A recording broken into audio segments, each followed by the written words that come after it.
இப்போ நான் சொல்ல போற விஷயம் பார்த்தீங்கன்னா, கண்டிப்பா இது நெறைய வீட்ல நடந்துகிட்டு இருக்க ஒரு விஷயம். ஃபர்ஸ்ட் ஒரு ஹஸ்பண்ட் கிட்ட இருந்து நம்மளுக்கு ஒரு நல்ல சப்போர்ட் வந்தா தான், அது ஒரு எந்துவா நம்மளுக்கு இருக்கும். அங்கேயே நம்மளுக்கு சப்போர்ட் கிடைக்கலன்னும்போது ரொம்ப உடைஞ்சாச்சு. பட் அவங்களோட மனசுல இருந்த ஒரு விஷயம் என்னன்னா, நான் ஜஸ்ட் லைக் தட் நான் பண்ணல. நான் ஏதோ ஒண்ணு பண்றேன் அப்படின்னு சொல்லிட்டு என் குழந்தை வந்து பார்க்கணும். என் அம்மாவும் வந்து ஏதோ ஒண்ணு பண்றா அப்படின்னு பார்க்கணும் அப்படின்னு நெனச்சாங்க. அதனால தான் நான் திருப்பி திருப்பி நான் பண்றேன் அப்படின்னாங்க.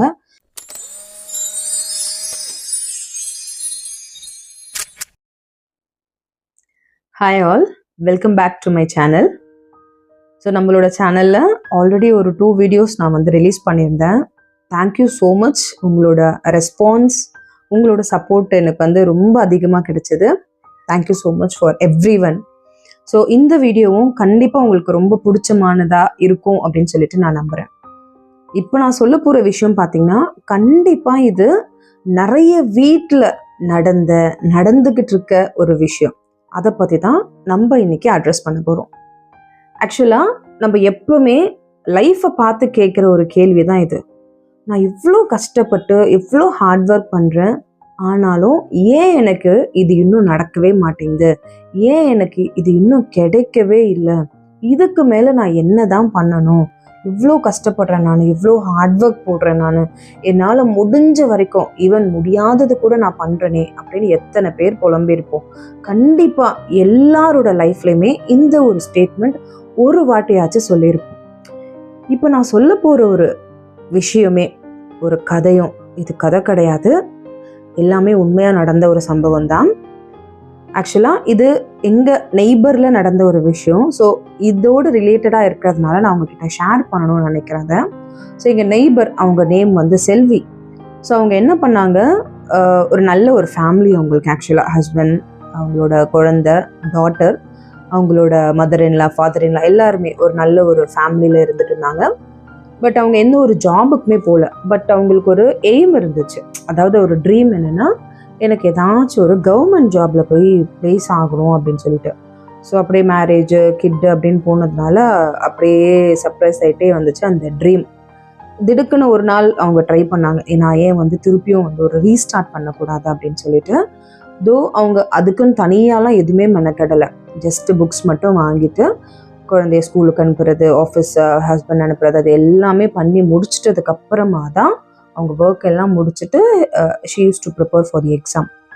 அப்படி பண்ணிகிட்டே இருக்கும் போது தான் வந்து இந்த மாதிரியான சம்பவங்கள்லாம் நடந்துச்சு. எந்த மாதிரின்னு பார்த்தீங்கன்னா, யாருமே அதை ஏற்றுக்கல அவங்க வீட்டில். ஆக்சுவலாக ஹஸ்பண்டே, என்ன 10 இயர்ஸ் கழிச்சு நீ பண்ணுற, படிக்கிற திருப்பியும் எப்படி உனக்கு வந்து டச் இருக்கும், அதெல்லாம் இருக்காது, நீ சும்மா இரு அப்படின்னு சொல்லிட்டு.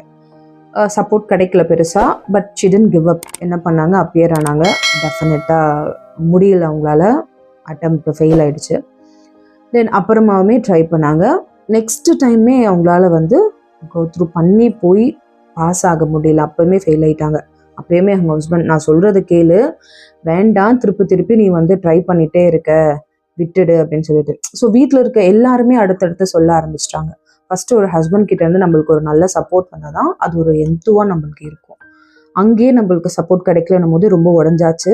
பட் அவங்களோட மனசில் இருந்த ஒரு விஷயம் என்னென்னா, நான் ஜஸ்ட் லைக் தட் நான் பண்ணலை, நான் ஏதோ ஒன்று பண்ணுறேன் அப்படின்னு சொல்லிட்டு என் குழந்தை வந்து பார்க்கணும், என் அம்மாவும் வந்து ஏதோ ஒன்று பண்ணுறா அப்படின்னு பார்க்கணும் அப்படின்னு நினச்சாங்க. அதனால தான் நான் திருப்பி திருப்பி நான் பண்ணுறேன் அப்படின்னாங்க. வீட்டில் இருக்கிற மாமியார் மாமனார்லாம் கூட உனக்கு கிடையாதுன்னு சொல்லி 3 வாட்டியும் எக்ஸாம் எழுதி 3 வாட்டியுமே ஃபெயிலு.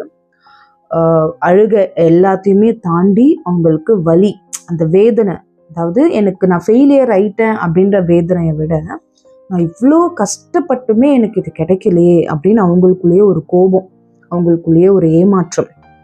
அவங்க பொண்ணு சொன்னாங்களாம், ஜஸ்ட் ஒரு குட்டி ஒரு ட்ராயிங், அம்மா பொண்ணு இருக்கிற மாதிரி குழந்தைங்களாம் ஒரு ட்ரா பண்ணுவாங்க இல்லையா, அந்த மாதிரி ட்ரா பண்ணிட்டு வந்து, அம்மா எனக்கு தெரியும் நீ வந்து ரொம்பவே ஒரு ஸ்ட்ராங்கான ஒரு லேடிம்மா, எனக்கு தெரியும், கண்டிப்பாக நீ அழாதம்மா, நீ தோற்று போகாதம்மா அப்படின்னு சொல்லிட்டு. அந்த குழந்தைக்கு என்ன தெரியும் சொல்லுங்கள், ஒரு 5 இயர்ஸ் 6 இயர்ஸ் குழந்தை தான்.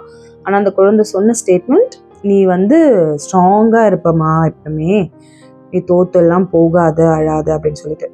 ஸோ அவங்களோட திங்கிங்கை வந்து மாற்றின ஒரு மொமெண்ட் வந்து அந்த மொமெண்ட்டு தான். அவங்க எதுக்காக படிக்கணும்னு நினச்சாங்க, எனக்கு ஒரு வேலை வேணும் அப்படின்னு நினச்சி பண்ணதை விட என் குழந்தைக்கு தானே நான் ஏதாச்சும் பண்ணணும், நானும் அம்மாவும் ஏதோ பண்ணி நான் என்னை ப்ரூவ் பண்ணணும்னு நினச்சேன். ஆனால் நான் அதுலேருந்து டைல்யூட் ஆகிட்டே வந்துட்டேன். ஸோ இப்போ நான் பண்ண போகிறது என்ன, என் குழந்தைக்காக மட்டுமே. அதாவது நானும் ஒரு எக்ஸாம்பிளாக நான் இருக்கணும். அதில் ரொம்ப ஸ்ட்ராங் ஆகிட்டாங்க. நான் எக்ஸாம் பாஸ் பண்ணுறேன், பாஸ் பண்ணலை, அது எல்லாமே செகண்டரி. வேலைக்கு போகிறேன், அதெல்லாம். ஆனால் என் குழந்தையோட நம்பிக்கையை நான் உடைக்கக்கூடாது அப்படின்னு அவங்க நினச்சிட்டாங்க. அதுக்கப்புறம் அவங்களோட மெத்தடை மாற்ற ஆரம்பித்தாங்க. இங்கே தான் நீங்கள் எல்லாருமே ரொம்ப உன்னிச்சு கவனிக்கணும். அவங்க மெத்தடை மாற்றினாங்க.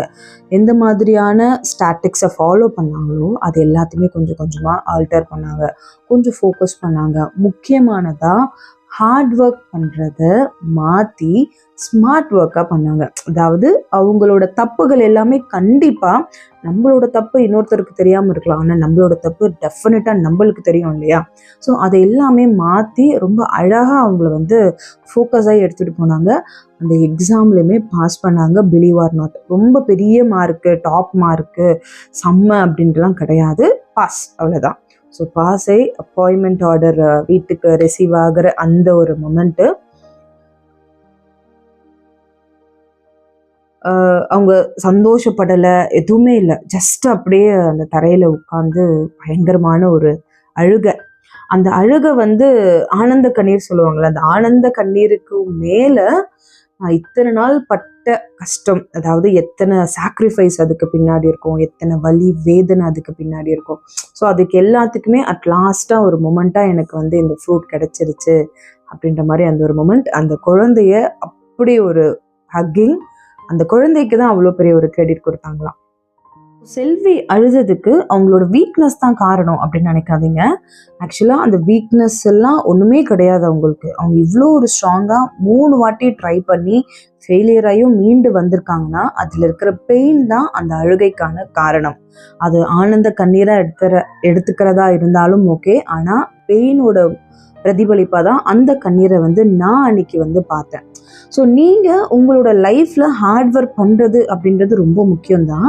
ஆனால் அந்த ஹார்ட் ஒர்க் பண்ணும்போது கொஞ்சம் யோசிச்சு பாருங்கள், கரெக்டான ஒரு ஸ்ட்ராட்டஜி நம்ம யூஸ் பண்ணுறோமா, கரெக்டான ஒரு பிளானிங் நம்ம பண்ணுறோமா, கரெக்டான ஒரு மெத்தடை நம்ம யூஸ் பண்ணுறோமான்னு கேட்டுக்கோங்க.